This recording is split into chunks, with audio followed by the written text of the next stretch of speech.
Hello दोस्तों, चलिए आज हम लोग जानते हैं find the LCM and HCF. LCM और एचसीएफ ज्ञात करने के दो अलग अलग तरीके को समझेंगे। बड़ी आसानी तरीके से आप एलसीएम एचसीएफ ज्ञात कर सकते हैं और कभी भी आप भूलेंगे नहीं। तो आज हम लोग एलसीएम एचसीएफ को बेहतर ढंग से समझते हैं।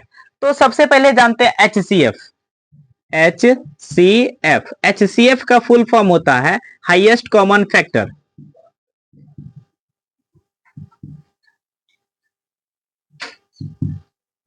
Common factor. और एचसीएफ को अगर हम लोग बात करेंगे तो एक नए नाम से भी जाना जाता है, जीसीडी। जीसीडी के नाम से भी जाना जाता है, जी सी और डी, ग्रेटेस्ट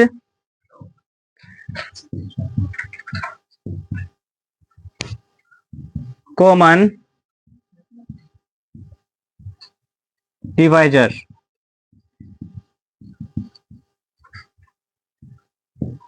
अब बात करेंगे कि यहां पे ये दोनों तो हो गया। अब एलसीएम के बारे में देखते हैं। ऐसे जनरली जो है एचसीएफ को महत्तम समावर्तक कहते हैं। महत्तम समावर्तक, महत्तम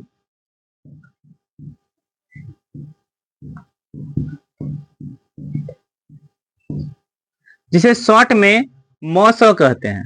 शॉर्ट में बोलते हैं महत्तम से मौ लिया जाता है, समापवर्तक से सौ लिया जाता है, जिसे शॉर्ट में मौसौ लिखते हैं। ठीक है, अब बात करेंगे एलसीएम का। देख लेते हैं पहले फुल फॉर्म सबका। एलसीएम, एलसीएम का होता है lowest common multiple.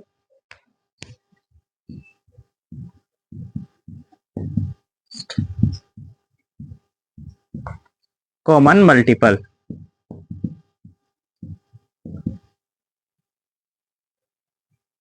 Lowest common multiple. तो यहां तक क्लियर हो गया होगा।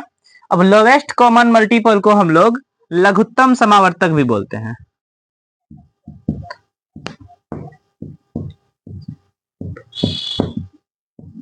जिसे शॉर्ट में ल और सौ भी कहते हैं।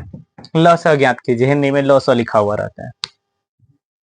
तो ये होता है आपका एलसीएम और एचसीएफ का परिभाषा। तो चलिए अब हम लोग इसे बनाने के लिए सीखते हैं। कोई संख्या लेते हैं, फिर बनाने के लिए सीखते हैं। बड़े आसान तरीके से हम नॉर्मल तरीके से भी बनाएंगे और फैक्टराइजेशन मेथड भी लेंगे। फैक्टराइजेशन मेथड से भी बनाना आसान होगा। किसी भी तरीके से आप क्या कर सकते हैं, बना सकते हैं। तो ये उतार लिए होंगे आप लोग। चलिए अच्छा है, उतार लिए हैं। अब मिटा देते हैं इसको।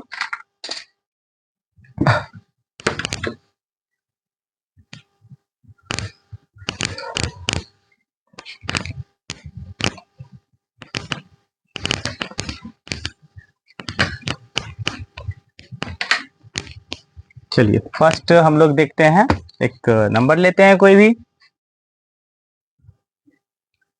6 एंड 15। इसका एलसीएम और एचसीएफ निकालना है। तो आसान तरीका है, सबसे पहले सॉल्व लिखेंगे। दो तरीका है। नॉर्मल मेथड से हम लोग क्या करेंगे, 6 से डिवाइड करेंगे 15 को। कितना बार में आएगा, 2 बार में। 6 दूना 12, 3 बचा। फिर 3 जैसे आएगा तो यहाँ छोड़ना नहीं है। जो यहाँ आता है शेष फल उसे घेर देते हैं और यहाँ क्या लिख देंगे, फिर हम लोग 6 ये वाला उतार देंगे। अब 3 के टेबल में 6 2 बार में आता है, पूरा का पूरा क्या हो गया। जब पूरा खत्म हो जाएगा तो जो इस कोना में बॉक्स में लास्ट वाला बॉक्स में बचता है वही क्या होता है, एचसीएफ। एचसीएफ क्या हो जाएगा आपका 3। यही क्या हो जाएगा आपका एचसीएफ का आंसर। एलसीएम निकालना भी है आसान, बस कुछ नहीं करना है। 6 को और 15 को इस तरीके से घेर दीजिए कॉमा दे करके।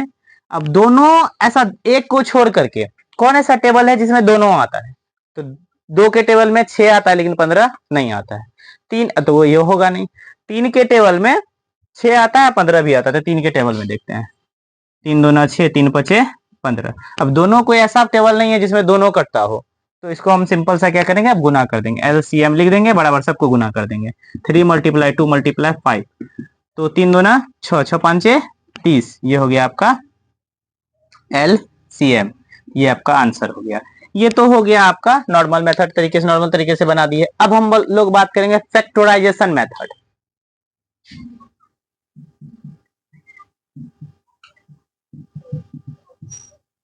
फैक्टराइजेशन मेथड, जिसको बोलते हैं अभाज्य गुणनखंड। अभाज्य गुणनखंड। अभाज्य गुणनखंड विधि से कैसे बनाएंगे, तो 6 को तोड़ दीजिए, 2 के टेबल में कितने बार में, 3 बार में। 15 को तोड़ दीजिए, 3 के टेबल कितने बार में, 5 बार में। तो अब हम लोग 6 को लिखेंगे 2 मल्टीप्लाई, ये 6 जो है इसको लिखेंगे 2 मल्टीप्लाई क्या, 3। ठीक है। अब बात करेंगे 15 को लिखेंगे 3 मल्टीप्लाई 5। यानी अभाज्य गुणनखंड नाम का रखा गया है कि ये जो गुणनखंड तोड़ेंगे ना, तो प्रत्येक को अभाज्य गुणनखंड के रूप में तोड़ दीजिए, भाज्य नहीं। कभी कभी बच्चे का लगता है कि यहाँ पे 8 दिया हुआ है, तो हम क्यों ना 4 के पहाड़ा में 4 दूना 8 कटा दे।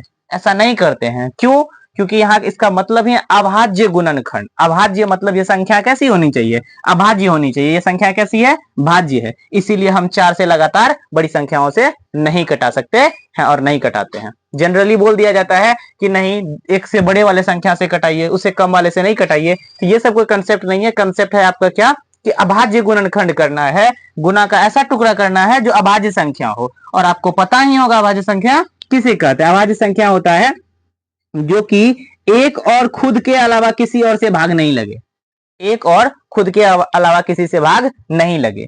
तो ये 4 जो है, 4 में 1 से लगता है और 4 से भी लगता है, अदरवाइज किससे भी लग गया, 2 से भी लग गया, इसलिए अभाज्य संख्या नहीं है। ये कैसी संख्या हो गई, भाज्य संख्या। तो यहाँ पे क्या बोल रहा है, अभाज्य गुणनखंड करना है, यानी तोड़ दीजिए उसको इतना कि वो क्या बने, प्रत्येक संख्या क्या दिखे, अभाज्य दिखे, भाज्य नहीं होना चाहिए। इसीलिए हम इसको ऐसे नहीं तोड़ सकते हैं, इसको 2 के टेबल में ही तोड़ना पड़ेगा।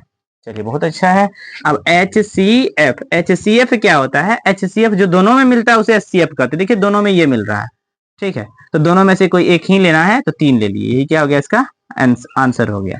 अब LCM का बात करेंगे, तो LCM जो है, जो दोनों में मिलता है वो भी लेंगे, यानी 1, यहाँ 3 हो गया, और जो नहीं मिलता है उसको भी लिखना है, यानी 2, और यहाँ पे क्या है 5। तो यहाँ 3 दूना 6, 6 5 30। देखिए आंसर आपका सेम आया होगा, ये भी 30 30, 3 और 3, लेकिन सिर्फ मेथड क्या है, अलग है। मेथड क्या है, अलग है। कुछ बच्चे कहेगा सर 3 गो वाला रहेगा तब, तो 3 गो वाला भी रहेगा तो आसान तरीके से बना सकते हैं, इसमें कोई दिक्कत होगा नहीं। ठीक है, पहले इसे क्या कीजिए, उतार लीजिए।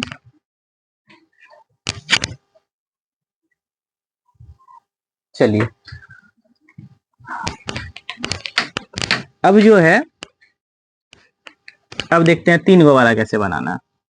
तो जैसे यहाँ पे दिया होगा, मान लीजिए 6 है, 15 है और 18 है, मान लेते हैं। ठीक है, 6 15 18 है, या सिंपल सा लेते हैं 6, हाँ ठीक है, 15 और 18। चलिए तो हम लोग पहले लिखेंगे सॉल्व। सॉल्व लिखने के बाद 6 से भाग देंगे किसको, 15 को, 6 दूना 12, कितना बचा 3। फिर जो 3 बचा इसको घेर करके क्या उतारेंगे, 6, 3 दूना 6, कट गया, क्या बचा पुनः। अब हम लोग पुनः लिखेंगे, जो यहाँ बचता है उसको क्या करेंगे, घेर करके अगला संख्या लेंगे। अगला संख्या क्या है, 18, 3 6 का 18, यानी पूरा कट के SCF क्या आया, SCF आ गया 3। अब LCM इसी तरीके से निकालते हैं पहले हम लोग, फिर बात करेंगे। जो यहाँ रहता है वही फिर पुनः दे करके 3 से किसको देंगे, 15 6 का काम हो गया, अब 18 का। ठीक है, अब 6 15 और 18 को हम लोग LCM लेते हैं। ठीक है, तो क्या होता है देखते हैं। अब ये देखिए, दो हम क्या बताए हैं, अभाज्य, आइए, अभाज्य गुणनखंड रहना चाहिए, यानी कि ऐसी संख्या होना चाहिए जो कि अभाज्य संख्या हो। और दोनों में देखिए, पहला 1 है, दूसरा क्या है 2, तो 2 में देखिए दोनों कटता है, ये भी आता है और ये भी आता है, तो 2। और जो नहीं आता उसको as well as same to same उतार देते हैं। 2 के पहाड़े में 6 कितने बार में, 2 तिया 6, 15 नहीं कटता है तो 15 लिख देंगे। 18 कितने बार में, 9 बार में। अब देखिए 3 के टेबल में कटता है, वो भी तीनों, तो 3 के टेबल में 3 है कम, 3 3 5 15, 3 तिया 9। अब कुछ कटेगा नहीं। ठीक है, कम से कम किसी भी टेबल से 2 संख्या कटना चाहिए, तब कटाना है, नहीं तो नहीं कटाना है। तो लिखेंगे LCM बराबर 2 × 3 × 5 × 3, सबको गुना कर दीजिए। 3 दूना 6 6 5 30, 30 तिया 90, यानी आपका क्या आ जाएगा, LCM 90 आ जाएगा। ये तो वह नॉर्मल मेथड बना लिए। अब हम लोग बात करेंगे फैक्टराइजेशन मेथड के बारे में। तो फैक्टराइजेशन मेथड से कैसे बनाना है।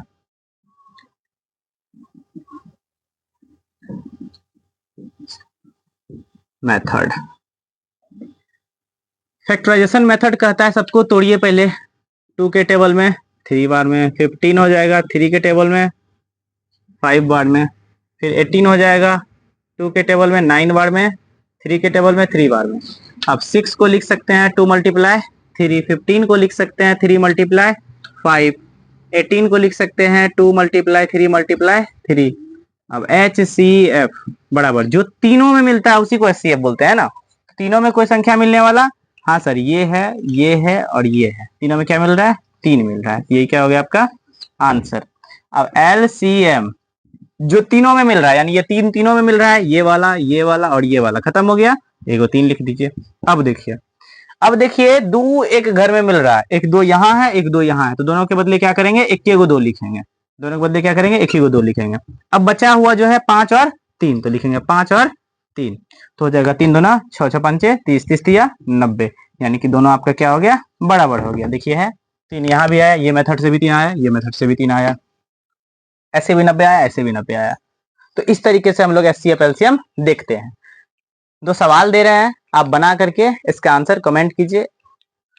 सवाल है 10 एंड 15 का LCM और HCF निकालिए, ठीक है। दूसरा सवाल है